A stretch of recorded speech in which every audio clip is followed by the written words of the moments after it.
Computer network কোর্সের পঞ্চম লেসনে সবাইকে স্বাগতম। আমাদের আজকের লেসন টাইটেল ডিজিটাল ট্রান্সমিশন, এবং এই লেসনে আমরা এক্সপ্লোর করতে যাচ্ছি transmission media, channel capacity, multiplexing এবং সুইচিংয়ের মতো যে বিষয়গুলো আছে তাদেরকে। সো আমাদের আলোচনার প্রথমে আসবে ট্রান্সমিশন মিডিয়া। ট্রান্সমিশন মিডিয়া কি, তার ক্লাসিফিকেশন কত রকমের হতে পারে এবং এই ক্লাসিফিকেশনগুলোর মেজর প্রপার্টিসগুলো কী কী। ওয়েল, আমরা প্রথমে দেখব ট্রান্সমিশন মিডিয়ার definition. The media over which the transmission between two computer systems is sent call transmission media. অর্থাৎ এমন একটা মাধ্যম যার ভেতর দিয়ে দুটো কম্পিউটারের ভেতরে তথ্যের আদান প্রদান হচ্ছে, তাকেই মূলত বলা হয় transmission media. Transmission media comes in two forms, অর্থাৎ এর দুটো মেজর ক্লাসিফিকেশন হতে পারে। Number one is guided media. Guided media transmission মিডিয়ার প্রথম একটা ক্লাসিফিকেশন। আমরা একটু দেখে নেব গাইডেড মিডিয়ার ডেফিনেশন কি এবং তার মেজর প্রপার্টিসগুলো কি কি। গাইডেড মিডিয়া সম্পর্কে বলছে, all communication words or cables R guided media such as UTP, coaxial cables and fibre optics. অর্থাৎ যত ধরনের ক্যাবল আছে বা তার আছে তাদের সবাই গাইডেড মিডিয়ার ভেতরে পড়ে।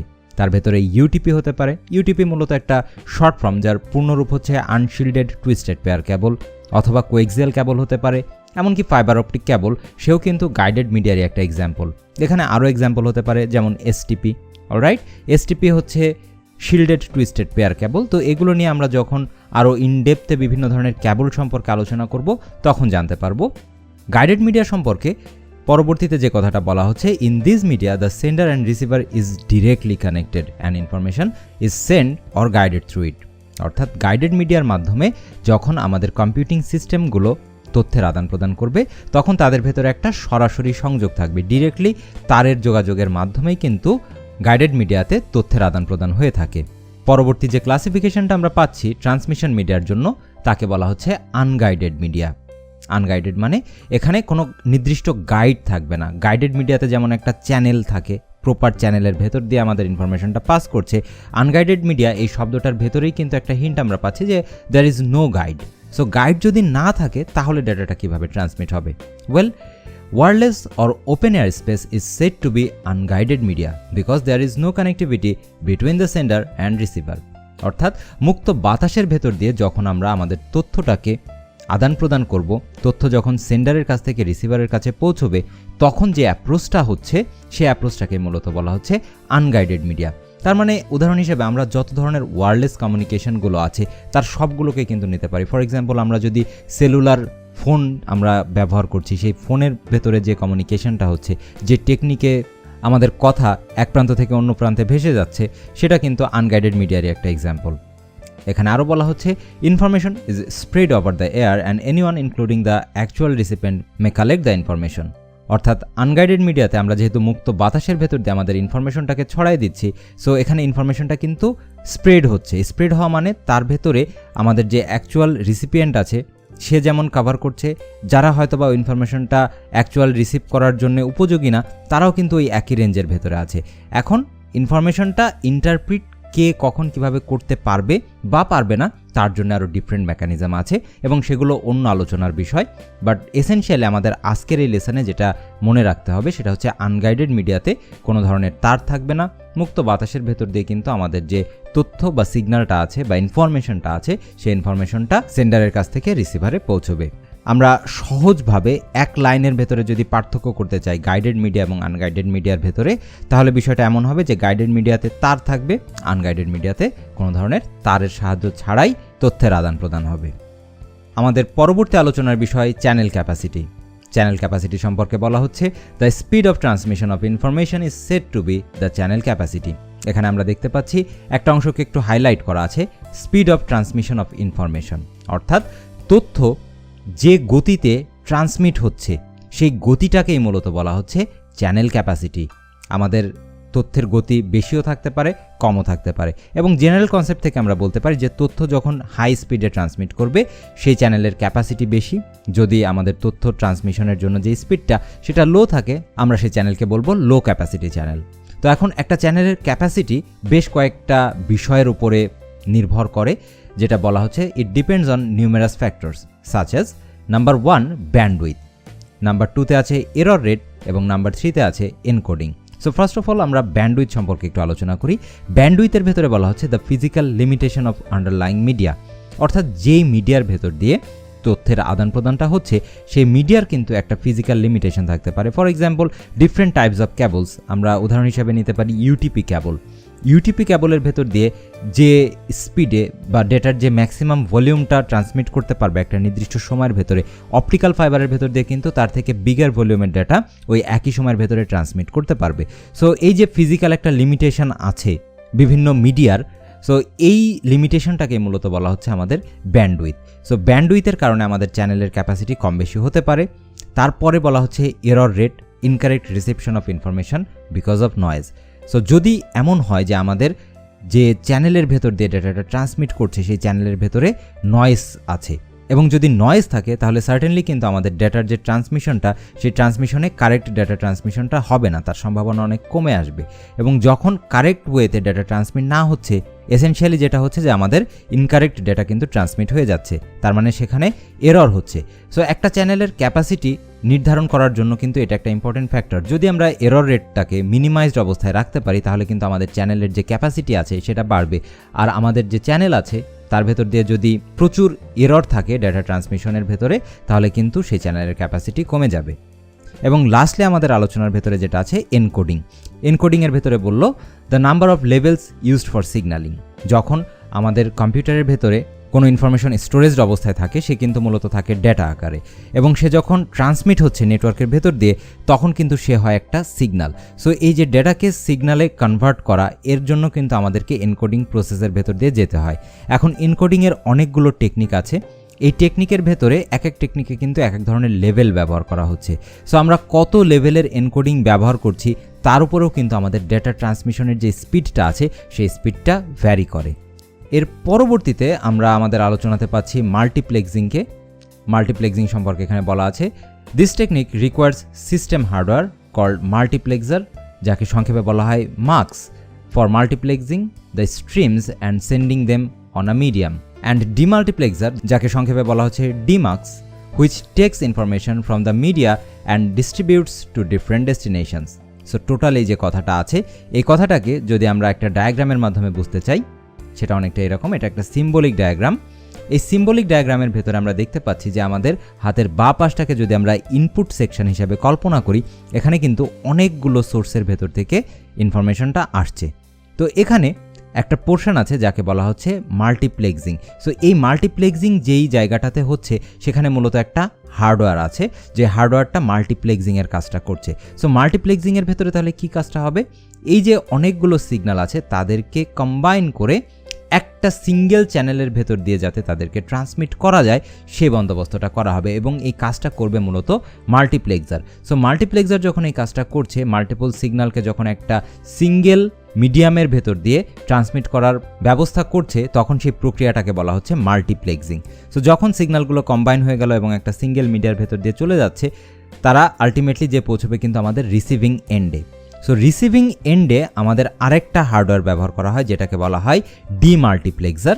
ডিমাল্টিপ্লেক্সার এখন কি করছে, এই যে সিগন্যালগুলো কম্বাইন্ড অবস্থাতে আছে তাদেরকে নিয়ে সে আবারও ইন্ডিভিজুয়াল সিগন্যাল আকারে তাদেরকে কনভার্ট করে ফেলছে, এবং কোন সিগন্যাল কোন স্পেসিফিক এন্ডে যাবে সেই বিষয়টাকে সে নির্ধারণ করে দিতে পারছে। সো ডিমাল্টিপ্লেক্সার যে অ্যাকশনটা পারফর্ম করছে তাকে মূলত বলা হচ্ছে ডিমাল্টিপ্লেক্সিং। তো এই ছিল মূলত একটা ব্রডার ওয়েতে আলোচনা। এক কথায় যদি আমরা মাল্টিপ্লেক্সিংকে বলতে চাই তাহলে বিষয়টা আসবে এরকম: multiplexing is a technique two mix and send multiple data streams over a single media. Multiple data থাকবে, তাদেরকে কম্বাইন করা হবে মাল্টিপ্লেক্সারের মাধ্যমে, মাল্টিপ্লেক্সিং প্রসেসের থ্রুতে। তারা যখন মাল্টিপ্লেক্সড অবস্থায় রেডি হয়ে যাবে তখন এই অনেকগুলো ডেটা স্ট্রিমকে আমরা একটা সিঙ্গেল মিডিয়ার ভেতর দিয়ে ট্রান্সমিট করতে পারবো, এবং ডেটাটা ট্রান্সমিট হয়ে রিসিভিং এন্ডে যাবে। রিসিভিং এন্ডে ডিমাল্টিপ্লেক্সার এই কম্বাইন্ড ডেটাগুলোকে নিয়ে আবারও তাদেরকে সেপারেট করে ফেলবে এবং স্পেসিফিক যে রিসিভার আছে তাদের কাছে ডেটাটাকে ট্রান্সমিট করে দিবে। এটাই হচ্ছে মাল্টিপ্লেক্সিংয়ের একদম বেসিক কনসেপ্ট। আমাদের আলোচনার এ পর্যায়ে আমরা কথা বলবো সুইচিং সম্পর্কে। সুইচিংয়ের ভেতরে বলা হচ্ছে switching is a mechanism by which data or information send from source towards destination which are not directly connected. এই প্রথম লাইনটাই কিন্তু সব থেকে ইম্পর্টেন্ট, যেখানে বলা হচ্ছে যে আমরা যদি ডেটাকে ট্রান্সমিট করতে চাই এমন একটা কম্পিউটারের কাছে বা এমন একটা ইউজারের কাছে যার সাথে আমাদের ডিরেক্ট সম্পর্ক নেই, সেই ক্ষেত্রে আমাদের ডেটাটা কোন প্রক্রিয়ার মাধ্যমে ট্রান্সমিট হবে, কোন পাথ দিয়ে যাবে, সেই যে মেকানিজমটা যার মাধ্যমে এটাকে ঠিক করে দেওয়া হচ্ছে, সেই পদ্ধতি বা মেকানিজমকেই কিন্তু বলা হচ্ছে মূলত সুইচিং। তারপরে বলা হলো networks have interconnecting devices which receives data from directly connected sources, stores data, analyse it and then forwards to the next interconnecting device closest to the destination. অর্থাৎ একটা নেটওয়ার্ক যখন তৈরি করা হচ্ছে সেখানে তো সার্টেনলি শুধু কম্পিউটাররা থাকবে না, তার সাথে আরও ইন্টারকানেক্টিং ডিভাইসগুলো থাকবে। সো এই ইন্টারকানেক্টিং ডিভাইসগুলোর ভেতরে কি থাকতে পারে, হয়তো বা হাব থাকতে পারে, সুইচ থাকতে পারে, রাউটার থাকতে পারে, রিপিটার থাকতে পারে, বহু ধরনের ডিভাইস থাকতে পারে। সো এই ডিভাইসগুলোর ভেতরে কিছু ডিভাইস এমন থাকে যারা ডেটাকে রিসিভ করতে পারছে, ডেটাকে সংরক্ষণ করতে পারছে এবং মোস্ট ইম্পর্টেন্টলি ডেটাকে অ্যানালাইজ করতে পারছে। এবং অ্যানালাইজ করে তারা কিন্তু বুঝতে পারছে যে এই যে ডেটাটা আসলো আমার কাছে, ডেটাটা আসলো ওই নির্দিষ্ট সোর্সের কাছ থেকে, কিন্তু ডেটাটা যাওয়া দরকার একটা নির্দিষ্ট রিসিভারের কাছে। যেহেতু ওই সোর্সের সাথে, ডেটা সোর্সের সাথে ডেটা রিসিভারের সরাসরি সম্পর্ক নেই, এখন আমাদের ইন্টারকানেক্টিং যে ডিভাইস আছে সে ডিসিশন নেবে যে এই ডেটাটাকে কোন রাস্তা দিয়ে সঞ্চালন করলে বা কোন রাস্তা দিয়ে পাস করলে সে আমাদের রিসিভারের কাছে তাড়াতাড়ি পৌঁছতে পারবে।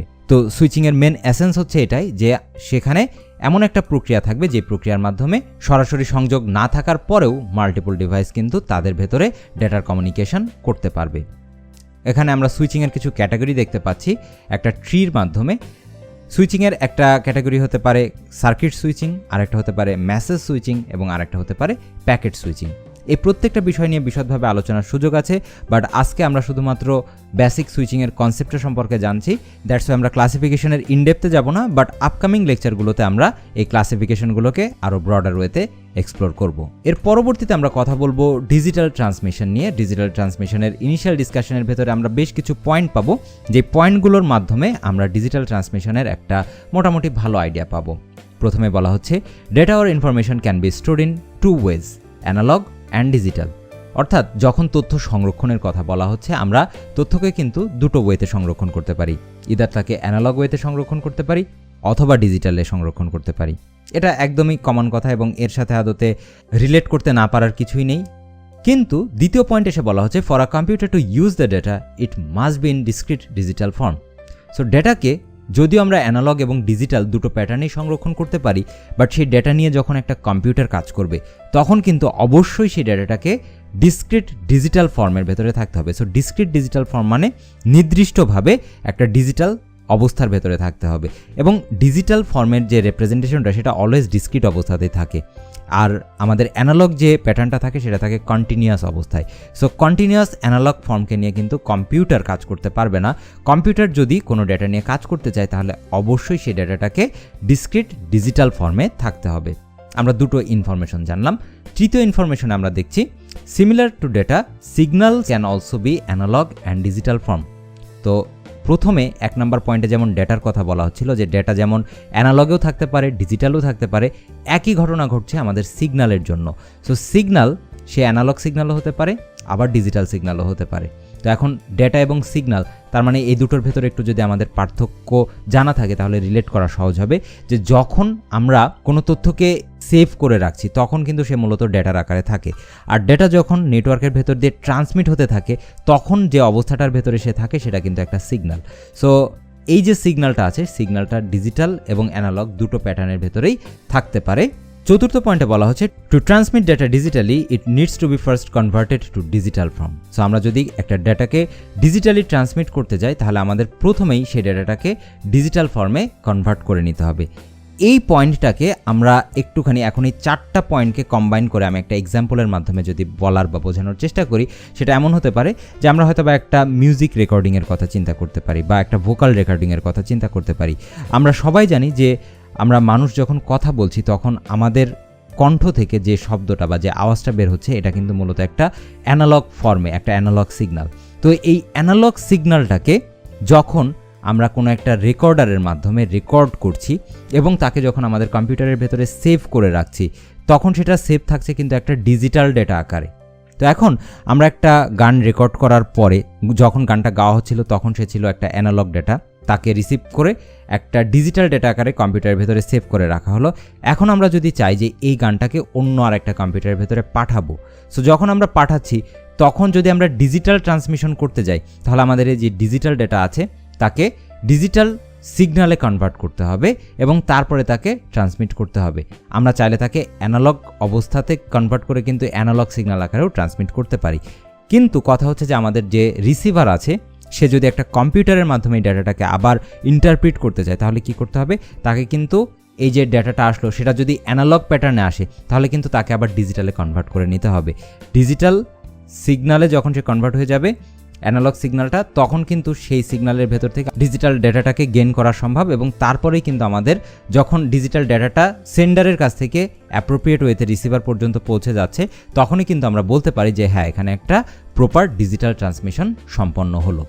পরবর্তীতে আমাদের আলোচনাতে আসবে ডিজিটাল টু ডিজিটাল কনভার্সন। এখানে বলা হচ্ছে this section explains how to convert digital data into digital signals. তার মানে আমরা একটু আগেই বলছিলাম এক্সাম্পলের ভেতরে যে আমাদের কম্পিউটারের ভেতরে যখন কোনো একটা ডেটা স্টোরেজড অবস্থাতে থাকবে তখন সেটা কিন্তু ডিজিটাল ডেটা আকারে থাকে এবং এই ডিজিটাল ডেটাকে যখন আমরা সিগন্যাল আকারে ট্রান্সমিট করতে যাচ্ছি তখন কি করতে হবে, তাকে কিন্তু ডিজিটাল সিগন্যালে রূপান্তর করতে হবে। ডেটাটা সিগন্যাল হয়ে যাচ্ছে। It can be done in two ways. আমরা দুটো ওয়েতে ডিজিটাল ডেটাকে ডিজিটাল সিগন্যালে রূপান্তর করতে পারি, যার একটা পদ্ধতি হচ্ছে লাইন কোডিং এবং অন্য পদ্ধতিটাকে বলা হচ্ছে ব্লক কোডিং। এই লাইন কোডিং এবং ব্লক কোডিংয়ের ভেতরে আদতে এই যে লাস্টের লাইনটা এটা এখন আমাদের জন্য ইম্পর্টেন্ট, যেখানে বলা হচ্ছে for all communications line coding is necessary হোয়ারাজ block coding is optional. তার মানে এই যে দুটো পদ্ধতি বা প্রক্রিয়া সম্পর্কে আমরা জানলাম, লাইন কোডিং এবং ব্লক কোডিং, যারা কি করছে ডিজিটাল ডেটাকে ডিজিটাল সিগন্যালে রূপান্তর করছে, এই দুটো প্রক্রিয়ার ভেতরে লাইন কোডিং এমন একটা প্রক্রিয়া যাকে কোনো অবস্থাতে ইগনোর করার সুযোগ নেই। লাইন কোডিংকে আমাদের সবসময় ব্যবহার করতেই হবে, বাট ব্লক কোডিংয়ের যে মেকানিজমটা আছে, যে টেকনিকটা আছে, সেটা অপশনাল। সেটা আমাদের প্রয়োজনের বেসিসে আমরা চাইলে ব্যবহার করতেও পারি, নাও ব্যবহার করতে পারি। এর পরবর্তী আলোচনার ভেতরে আমরা লাইন কোডিংকে নিয়ে একটু দেখব যে লাইন কোডিংয়ের ভেতরে তাহলে কি হচ্ছে, কি কারণে তাকে কোনো অবস্থাতেই ইগনোর করা যাবে না। লাইন কোডিংয়ের সম্পর্কে যে ছোট্ট বর্ণনা আছে সেখানে বলছে the process of converting digital data into digital signal is said to be line coding. Digital data is found in binary format. It is represented or stored internally as a series of ones and zeros.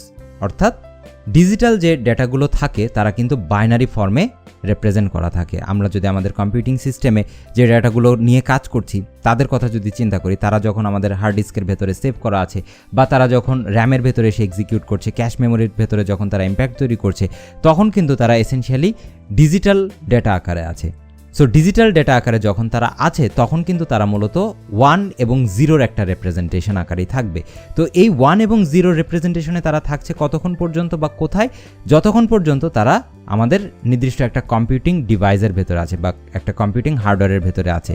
কিন্তু যেই মুহূর্তে আমরা এই ডেটাগুলোকে transmit করতে চাচ্ছি তখন তো আর তাদেরকে ডেটা থাকলে চলবে না, তাদেরকে ডেফিনেটলি হয়ে যেতে হবে সিগন্যাল। তো এই সিগন্যালটাই কিভাবে হবে সেইটাই মূলত ঠিক করে দিচ্ছে আমাদের লাইন কোডিং প্রক্রিয়াটা। আমরা নিচে একটা ডায়াগ্রাম দেখতে পাচ্ছি যেখানে আমরা লাইন কোডিং সম্পর্কে আরও একটা সুস্পষ্ট ধারণা পাবো।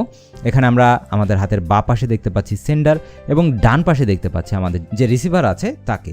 সো সেন্ডার এন্ডে আমরা যদি ডিজিটাল ডেটা যে সেকশনটা আছে এখানে খেয়াল করি তাহলে দেখতে পাচ্ছি এখানে আছে 101011 এবং আরও বহু কিছু। লাস্টলি আমাদের এটা শেষ হচ্ছে 10-তে। তার মানে যখন এই 1010 বা 01-এর যতভাবে রিপ্রেজেন্টেশন করা সম্ভব হোক না কেন, তারা সবাই কিন্তু তখন ডেটা আকারে আছে। তো যখন 1 এবং 0 আকারে তারা থাকবে তারা কিন্তু নেটওয়ার্কের ভেতর দিয়ে ট্রান্সমিট করতে পারবে না। সো যখন তাদেরকে নেটওয়ার্কের ভেতর দিয়ে ট্রান্সমিট করতে হবে ডেফিনেটলি তাদেরকে সিগন্যাল আকারে রূপান্তরিত হতে হবে। সো যখনই তারা সিগন্যাল আকারে রূপান্তরিত হয়ে যাচ্ছে তখন এই যে ডিজিটাল ডেটা তাকে ডিজিটাল সিগন্যালে রূপান্তরের কাজটা করছে কে? একটা এনকোডার। এনকোডারের মাধ্যমে আমরা ডিজিটাল ডেটাকে ডিজিটাল সিগন্যালে রূপান্তর করতে পারছি। সো ডিজিটাল সিগন্যালে যখন সে রূপান্তরিত হয়ে গেল তখন তার নেটওয়ার্কের ভেতর দিয়ে বা মিডিয়ার ভেতর দিয়ে তার পাস করাটা কোনো ঝামেলার বিষয় না, সে জাস্ট ট্রান্সমিট হয়ে যাচ্ছে। এবং যখন সে রিসিভিং এন্ডে চলে আসলো তখন আমাদের এখানে একটা ডিকোডার ইউনিট আছে। সেই ডিকোডার ইউনিট কি করছে, আমাদের এই যে ডিজিটাল সিগন্যালটা আছে সেই ডিজিটাল সিগন্যালটাকে সে এখন কনভার্ট করে ফেলছে ডিজিটাল ডেটাতে। যদি সেই কনভার্সনটা না হতো তাহলে ডিরেক্ট এই সিগন্যালটা কিন্তু আমাদের রিসিভার যে কম্পিউটারটা আছে সে নিয়ে তাকে ইন্টারপ্রিট করতে পারতো না বা তাকে ব্যবহার করতে পারতো না। যেহেতু সে কম্পিউটার, তাকে অবশ্যই কিন্তু ডেটা নিয়ে কাজ করতে হবে এবং ডিজিটাল ডেটা নিয়ে। সো আমাদের ডিকোডার ইউনিট যে কাজটা করছে, ডিজিটাল সিগন্যালকে সে নিচ্ছে এবং তাকে আবারও সে কনভার্ট করে দিচ্ছে ডিজিটাল ডেটাতে, এবং এসেনশিয়ালি আমাদের যে রিসিভার আছে সে কিন্তু ডিজিটাল ডেটাটাকে রিসিভ করছে এবং তাকে নিয়েই কাজ করছে।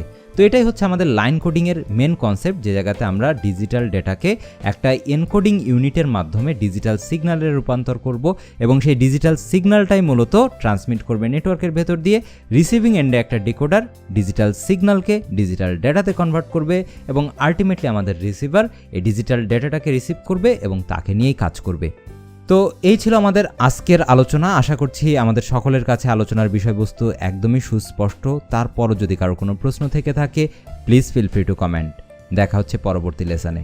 Thank you so much.